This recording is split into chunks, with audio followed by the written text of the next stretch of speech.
నమస్కారం అండి. అందరికీ welcome to my YouTube channel Sri Manju spiritual videos. మనము హనుమాన్ చాలీసా 40 శ్లోకాల నుంచి ప్రతిపదార్థాలు తెలుసుకుంటున్నాం కదా, శ్రీమాత్రే నమః. కానీ అంతకంటే ముందుగా మీరు కనుక మన ఛానల్ని సారి చూసి ఉంటే తప్పకుండా ఒక లైక్ ఇవ్వండి, షేర్ చేయండి, నచ్చితే సబ్స్క్రైబ్ చేసుకోండి, కామెంట్ పెట్టండి, హైప్ ఇవ్వడం మర్చిపోకండి ప్లీజ్. అన్నీ చేయండి. ఇంకా వీడియోలోకి వెళ్ళిపోదాము. శ్రీమాత్రే నమః. హనుమాన్ చాలీసా 40 శ్లోకాల నుంచి ప్రతిపదార్థాలు తెలుసుకుందామండి. మొదట 2 దోహాలలో మనము గురువును ప్రార్థించి మనసును నిర్మలం చేసుకొని స్థిరమైన బుద్ధితో రాముని హృదయంలో నిలిచాం కదండి. ఇప్పుడు హనుమంతుని అనంతమైన గుణాలను కీర్తిస్తూ చాలీసాలోని మొదటి చౌపాయిలోకి ప్రవేశిద్దాం. మొదటి చౌపాయి: జయ హనుమాన్ జ్ఞాన గుణ సాగర, జయ కపీశ తిహలోక ఉజగార. ప్రతిపదార్థము: జయ హనుమాన్, హనుమంతునికి జయము కలుగును గాక.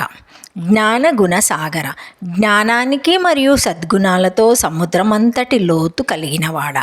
జయ కపీశ, వానర శ్రేష్ఠుడా కపీశ్వరుడా నీకు జయము. తిహలోక ఉజగార, 3 లోకాల్లోనూ ఆకాశము భూమి పాతాళము కీర్తిని ప్రకాశింపజేసేవాడ. జయ హనుమాన, సాధారణంగా కావ్యము లేదా గ్రంథము నీ శ్రీకారము.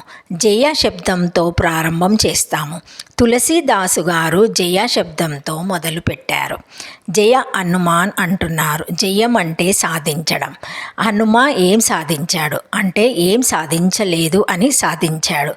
ఆయన చేసినన్ని ఘనకార్యాలు ఈ లోకంలో ఎవరు చేయలేరు, అందుకే జయ అన్నారు. అంతేనా? కాదు, మన హృదయాలు అన్నీ కామునితో జయింపబడ్డాయి. హనుమ హృదయము రామునితో జయింపబడింది. అలా రాముని చేత జయింపబడిన హృదయం గల హనుమకు నమస్కారం చేస్తున్నానని మొదలుపెట్టారు. హనుమాన్ చాలీసాతో ఏం పొందాలి అనుకున్నారో మొదటి పదములోనే చెప్పారు స్వామి.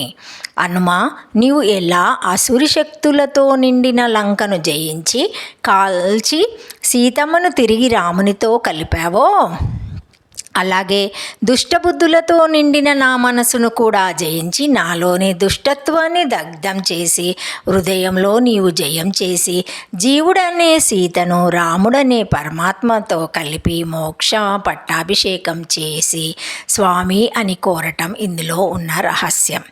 జ్ఞాన గుణసాగర, జ్ఞాన సముద్రుడు.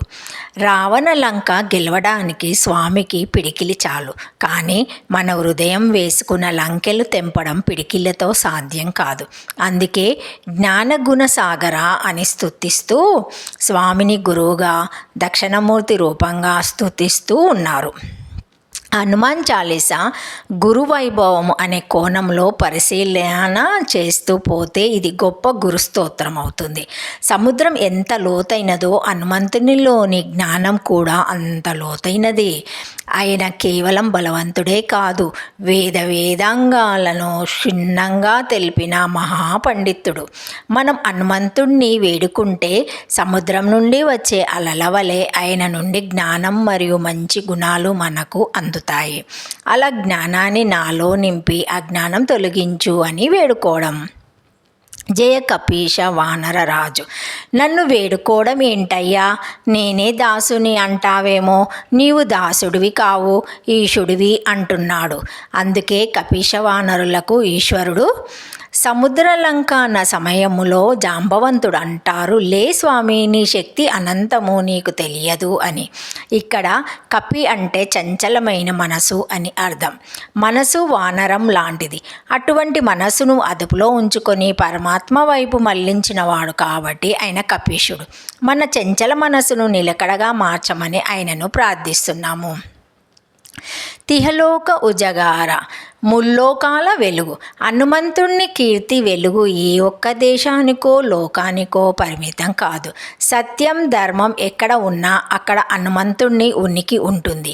సూర్యుణ్ణి పట్టడానికి ఆకాశంలోకి సీతమ్మ జాడ కోసం భూమిపై, మైరావణ వధ కోసం పాతాళానికి వెళ్ళిన ఆయన సాహసము 3 లోకాలను సురక్షితంగా ఉంచింది. ఆయన 3 చోట్ల ఉంటాడు అని కూడా తీసుకోవచ్చు. ఆయన నివాసం కింపురుష లోకం మొదటిది. ఎక్కడ రామకథ జరుగుతుందో అక్కడ రెండవది, హిమవత్ పర్వత ప్రాంతంలోని గంధమదనము మూడవది. అంతేకాదు, ముల్లోకాలలో వ్యాపించిన పరమాత్మ హనుమ అని ఇక్కడ అసలు రహస్యం. ఈ విషయాన్ని పరశర సంహిత చెప్పింది. ఒక హనుమాను శ్రద్ధాభక్తితో పూజిస్తే అందరి దేవతలను పూజించినట్టే అని.